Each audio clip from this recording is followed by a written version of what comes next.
Man sieht, Photoshop funktioniert. Ich weiß nicht, wann ich das letzte Mal so aussah. Petru, I have to do this in German. Is that okay? I think I can change that, so just continue. We will go to bar and we will see later then. If you, well, unless everybody's okay with me doing it in English. Are you okay with that?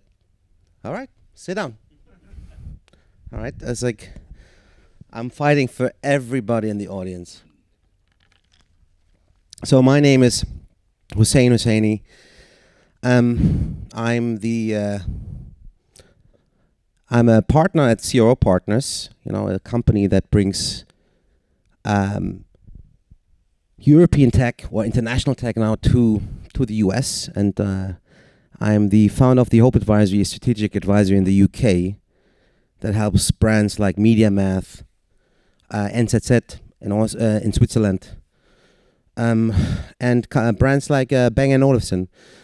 I started my career at DoubleClick, pre-acquisition, and then worked at Google, so on the tech side. And and went then from there to the agency world, launching programmatic in Germany, Austria and Switzerland, and then went to a role for Havas till I decided to go solo, and luckily work with a great partner. Are you kidding me? Really, you got beer? Nice. No. I stick with the hard stuff. So look at that. You coming with he needs a beer. There you go. All right, there we go. Cheers. Salute to all of you. Cheers. No, drink. It's. He wants a beer. You want a beer? You want a beer? Okay, let's.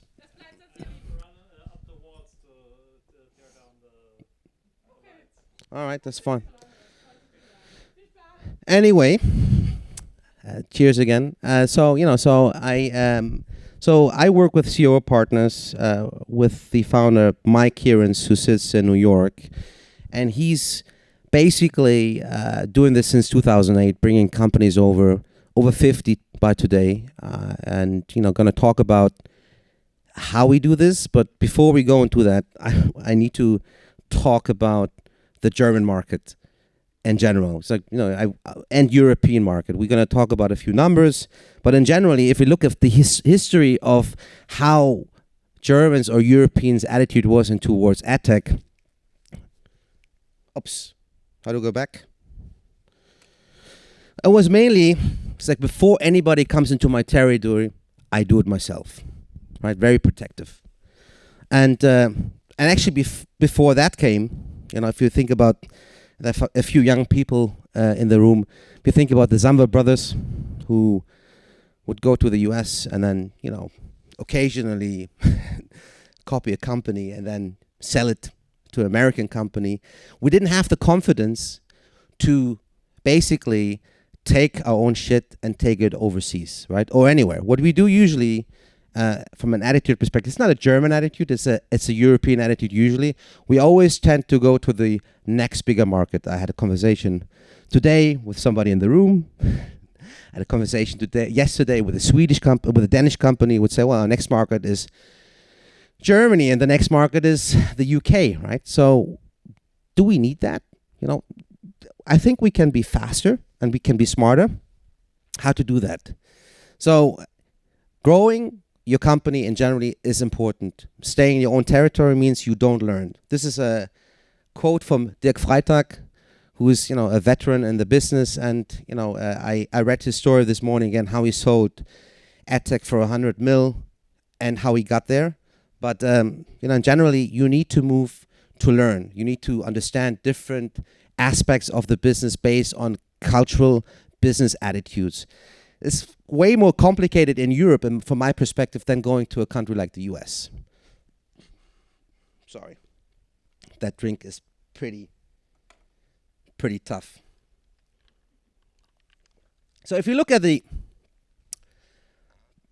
ad spend landscape between the US and Europe, let's look at a few numbers. Sorry, forgot that. So worldwide ad spend, I don't know if you're aware of that. Maybe you're bored. Maybe you saw it 1,000 times today and yesterday. The spend this year will be about almost 500 billion globally in digital ad spend, and will surpass 700 billion by 2025, which is crazy.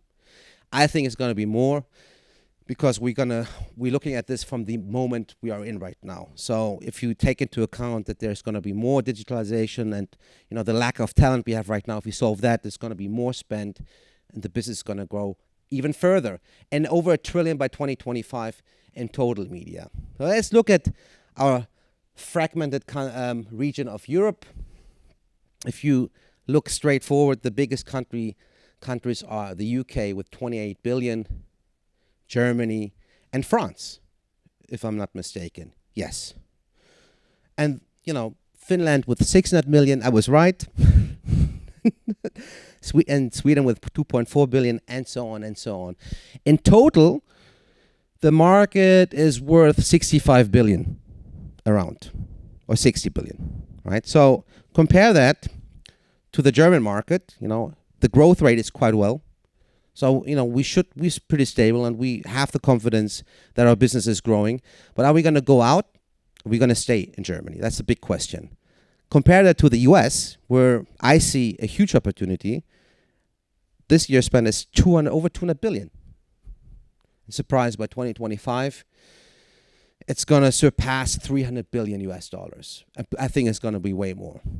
And digital ad spend, right? I don't know the share between programmatic and digital overall.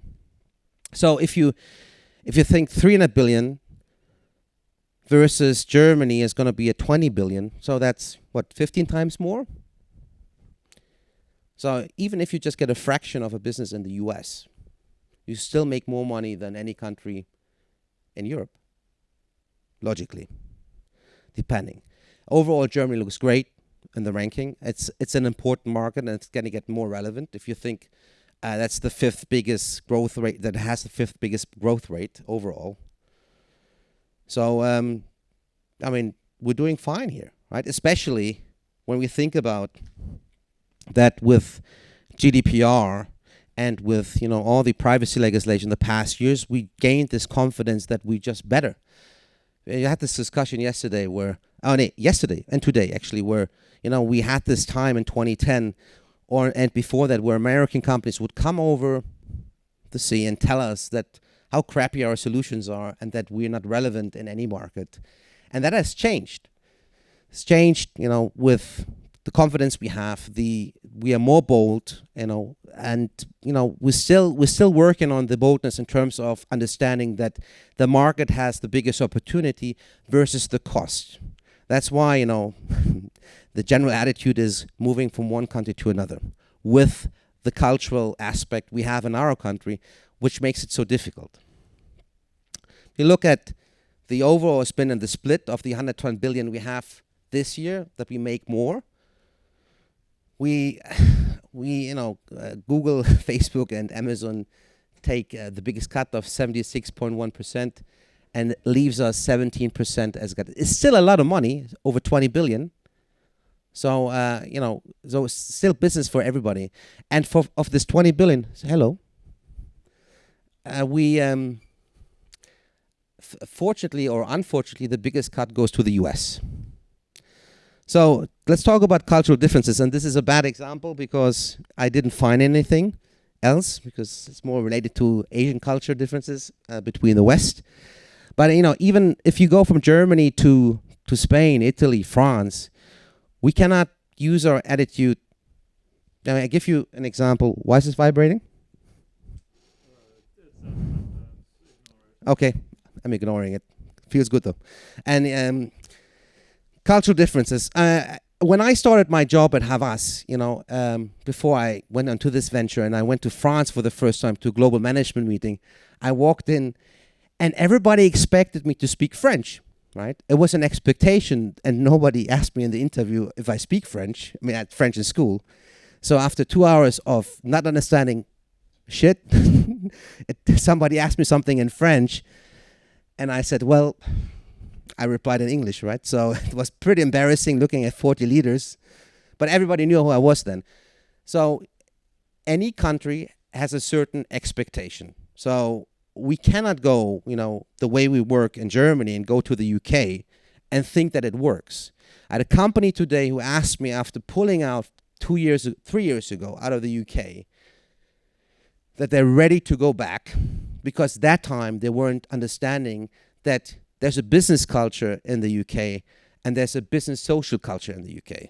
There's business during the day where you make your deals, where you negotiate, but it's such a small country, well, it's an island where people, like to socialize and do business. And if you're likable, if you get along with them, you do business. Otherwise, it's pretty tough. Because at the end, there's so many great products. They're not positioned right. There are so many great products that don't have a voice, and they don't succeed in the UK market. So here's the question again. Why would I go to the next country? Logically, from Germany, the next bigger country would be the UK. So going from an 11 billion market to the UK with 28 billion. But, they speak English here. It's much smaller. It's highly penetrated. Too much competition. Why competition? Because the US is coming through the UK to Europe. So I have it even harder, because the money they spent to get into Europe, surpasses my budget in generally as a startup or established company out of any country in Europe, be it France, Germany, UK, Spain. So that's why I think, if you think about why not going, especially with Brexit now, is it relevant now going to the UK? What should I say? I live in the UK. And I know how hard it is. The UK at the moment, with the pandemic, lost so many people going back to their homes. We have at the moment 2,000 open programmatic roles in the UK. I talked to PhD the other day, and they have 400 open roles right now. So if PhD has 400 open roles, you can imagine how all the other agencies and tech companies are acting. The Traders has 560 open roles globally. So we have a big talent gap. I'm sorry, that heat is killing me. Make me look good? Thank you. So why not go to the US? Why not go to a market that is scalable? Most of the time, we think of one big thing. First of all, I have an established company, I have a startup, I might have raised $1 million or 2 million to 5 million. I'm ready to go. I need to convince the board, but the board's going to tell me, it's like, you want to surpass, you want to go skyrocket. It's like, and you need the right arguments, because the board's going to tell you it's going to cost you $1 million. But now we are in such an accelerated business with digitalization. If you look at the past 2 to 3 years, how fast this digital part grew. You need to put acceleration versus momentum, or momentum versus acceleration. Because you have a great product today that nobody knows of. It might be old tomorrow if you don't take care of it. Because the question is always, and we always ask the question, what's your end game? Do you want to keep the company for 10, 20, 30, 40, 50 years? Those times are over, right? If you need to have a plan, if you want to go and sell your company at some point, you want to exit at some point, you need an exit plan. The best exit plan, either way, is going west, or if you have the energy and patience, go to the east. But at least in this market, they speak one language, and that is English. So if you win one client, you have one case, and you have the ability to win more clients. So what does it cost me? As I said, you go to your board usually. It's going to be risky. They tell you it's going to cost you $1 million. You have to find the right person. But when you come to the US in general, when you come to the US and you establish company in Germany or in the UK or in France or in Europe, you're still a startup in the US. So I'm this company. It's like, you who? And I'm doing this and that. It's like, you do what? So not only do they don't care, it's going to be very hard to find people. So what does it cost me to go to the States? So the first conflict you have is that you have a founder who makes probably 100 grand because he's cost effective, and the board doesn't allow him to earn more because he has to break even. And he has to find somebody in the US who's 2 to 3 times more expensive than him, plus equity, plus an office in New York, plus staff. So it's going to cost you $1 million. So the question now is, you have to hire somebody, with your European thinking and attitude in a market that you don't know, that you never have been, or maybe have been in your 30s. And, you're trying to look for the right person. So you're trying to put the rate down, so the quality goes down, maybe, on the persons you look. And who does anywhere care? Because nobody heard of your company. So who of these executives who are really good, are interested in the company, never heard of? So what usually happens, you put in a mark, I'm looking for VP Americas, and you have these minions, and that's a job. And then you get applications like crazy.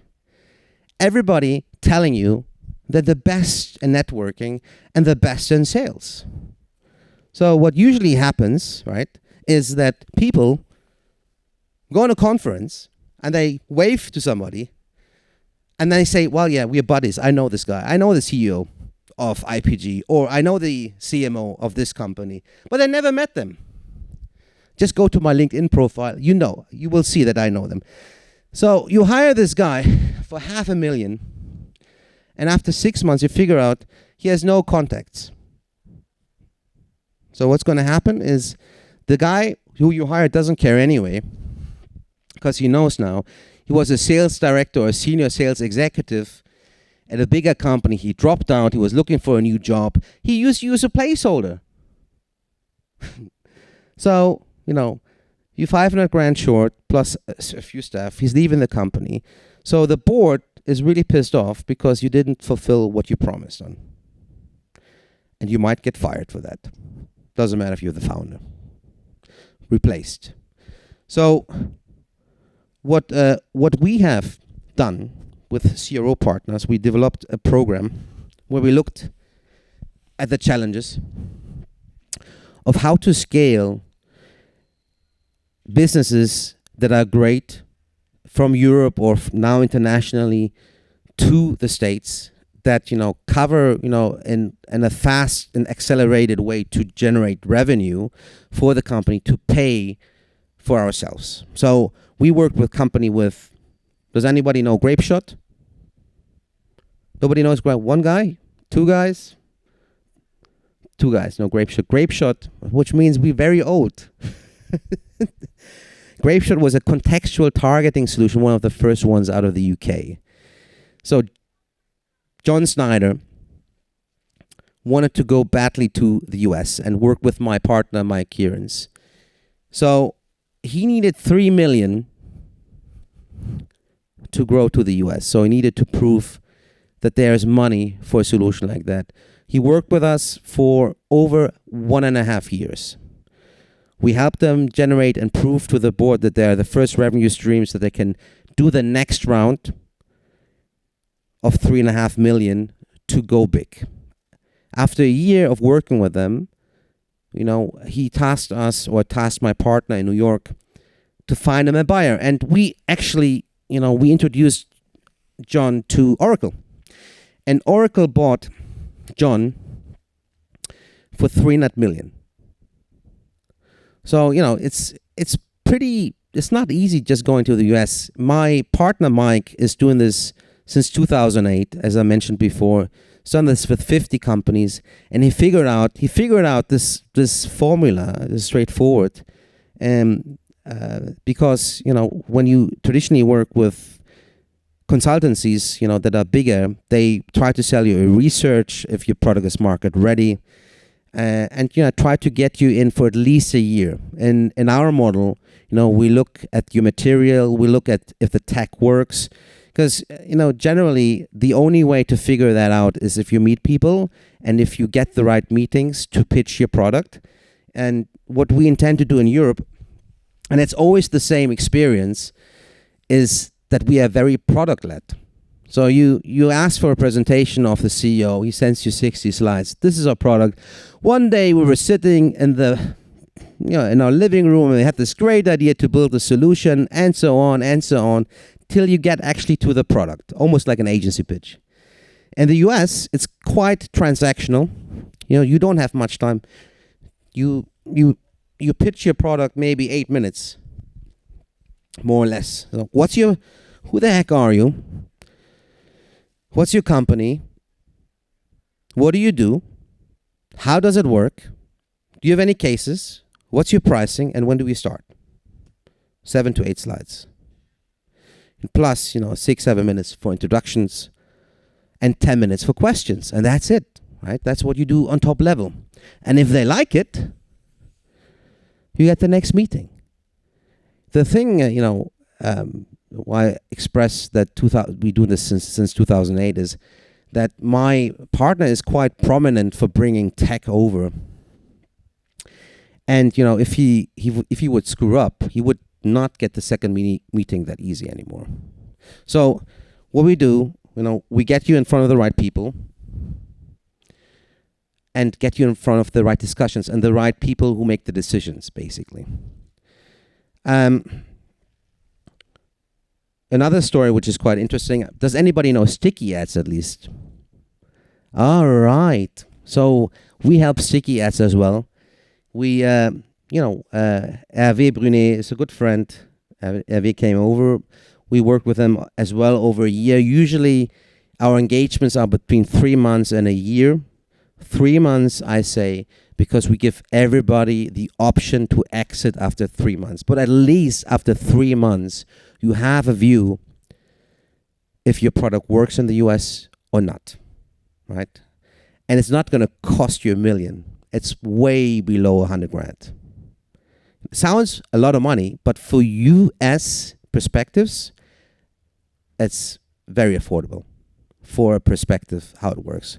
But just to be quite clear, usually selling anything, an ad server, a DSP, an SSP, takes up to 6 months, right? Buying anything takes up to 6 months. You don't buy a house in 2 weeks unless you have a few. So you need to have patience, but at least after a couple of weeks, you have a perspective what needs to be changed, how we need to rebuild the pitch. Because, with sticky ads came over, and the first week was terrible. That's what I heard. The first week was terrible. They went to meetings, and nobody understood the products, like transparency. What the heck are you talking about on the video side, the waterfall? So they changed the pitch and kept the presentation the same. I was like, well, look, you're going to save money and make more. And all of a sudden, the business was flourishing in the US. Till they got sold for $100 million to Comcast. So it really depends what you want to achieve. Really depends what your end game is. Just going over it, just working with a company like us, doesn't work if you don't have a plan. And the plan, is not only positioning a pitch, it's like, what do you want to do? Who's going to be dedicated on the market? Everything has changed in terms of, through the pandemic. You don't have to be present anymore like you used to. Usually, the engagements would be that every 3 to 4 weeks, the CEO would fly over, or C.R.O, and would come to the meetings. Now it doesn't matter anymore, right? Because nobody knows who anybody is, because everything is through video.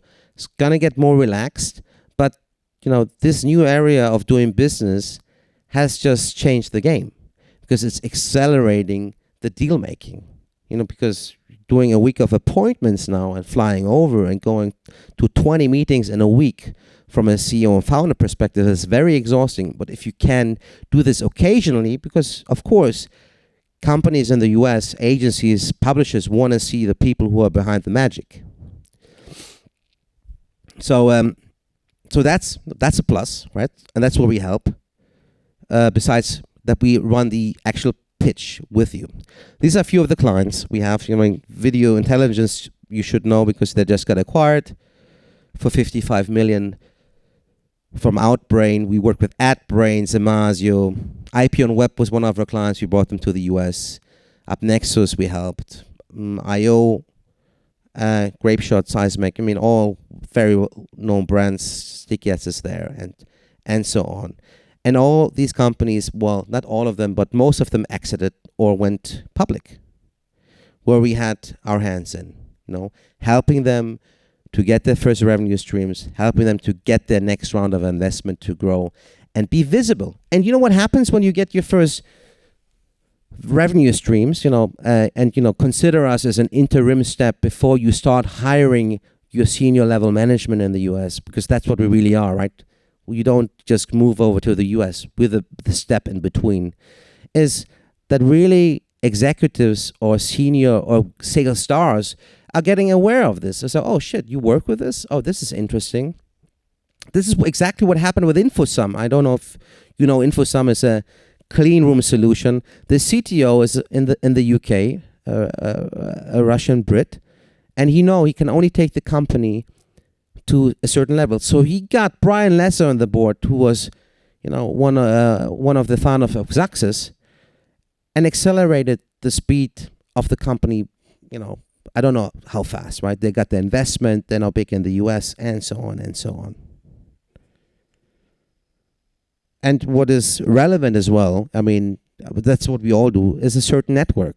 And my partner comes from broadcasting and is quite a long time in the business. He has an extensive network. I hate to say it, that somebody has a bigger black book than me.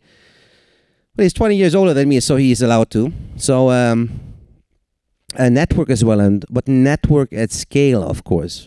If you worked once in the US in your 30s and you try to reach out to people over there and you don't know what they do, they don't know the right people.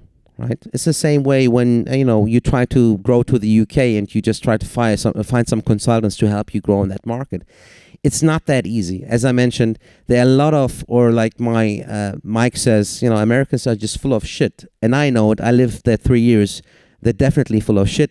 We don't have any Americans here. Do we record this? No, good. So, you have to be, you have to be aware, because if one person, it's a big market with not many decision makers. If you fuck up, I'm sorry to say that, you don't get a second chance. Yes.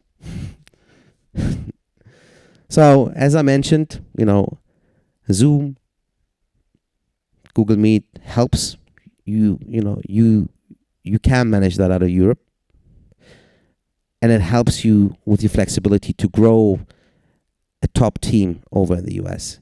What is quite relevant and what you need to think of is, a lot of people, I've talked to a company who just raised 40 million and said, we're just going to hire people there. I disagree. I think, you should work your team. You should build your team out of your headquarter and then occasionally move them over as a shadow team, so you're the CEO who's dedicated to the US now, or your C.R.O. The CEO takes care of Europe. C.R.O. goes over UK occasionally, but you have a shadow team in the UK or wherever you are to operationally service your clients in the US. And then step by step, you bring more people in, you train them, and then you hand over. That's the way it works.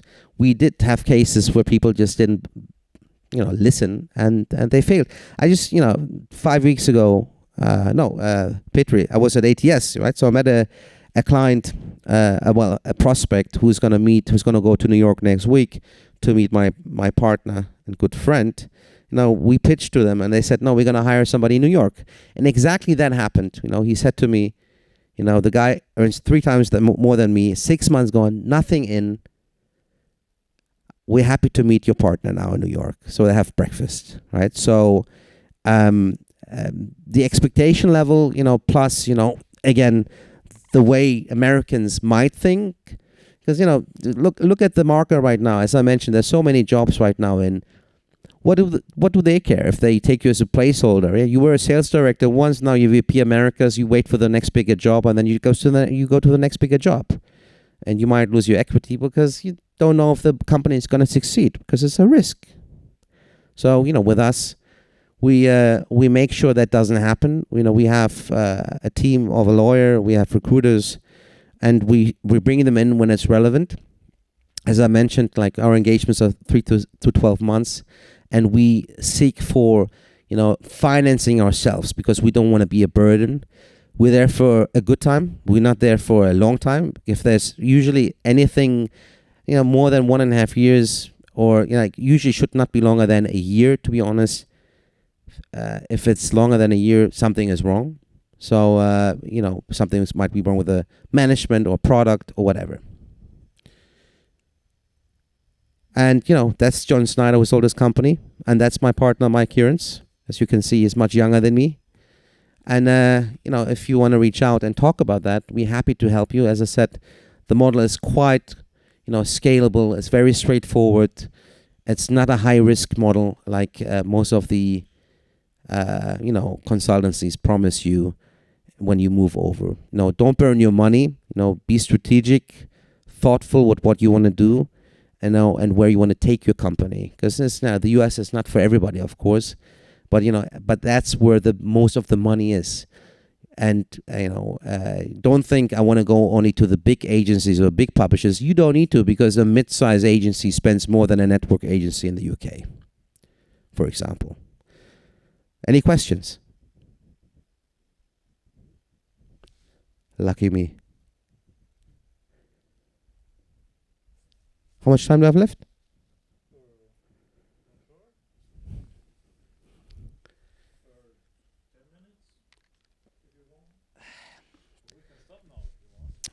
Well, they're done, right?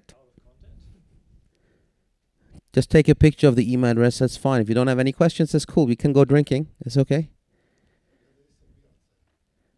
Yeah, because you know how these people are. They drink everything. We don't go now, so it's free. I mean, look, you can come to me after this and we can chat. And we're always happy to take any call. We talk to many people every week, and sometimes you're just not ready for it, but it's good to have a conversation to direct you, and then maybe we come back together in 6 months, right? The guy I just mentioned who just came back to us, he came back to me after 6 months, and that's okay. We don't try to oversell ourselves, because as I said, if we screw up, bringing the wrong company over to the US, we don't get the other meetings we usually get. And this guy is doing this since 2008 with over 50 companies. One company you definitely know is what we're bringing over right now is OnePlus. You know that, right? So OnePlus. We take clients on that are difficult as well. I mean, difficult products. One of the more difficult ones is called Fiducia, which is a company that was founded by Tim Brown. And Tim Brown is a legend in the UK market. He sold a few companies. And, it's a supply chain optimization, a supply chain path optimization tool. And going to the US and saying, it's like, our solution finds you, the dark spot of 20% of your media spend. Everybody thinks it's cool, but nobody wants to raise their hand to go for it. So, but we still got good traction. We got good traction with the bigger consultancies who want to use this as a product. But, we're quite flexible, in terms of if it's a buy side or sell side product. That's why the company is called C.R.O partners, because a C.R.O usually works on both sides, buy side and sell side. So doesn't matter if it's a data product, or if we don't know the sector quite well, we have an extensive network where we bring the right people in. But it always runs through us. We're always there. We're not a sales company that we, with juniors who just do cold calls. We are basically in every meeting. We do help you with the sales pitch. That's why we restructure the pitch overall. We have the conversation there, and we part of the process to ensure, on the one hand, expectations are met on both sides, but on the other hand, that the company who we bring in doesn't overpromise just to get a deal, because it's all about reputation and networking at the end. Thank you.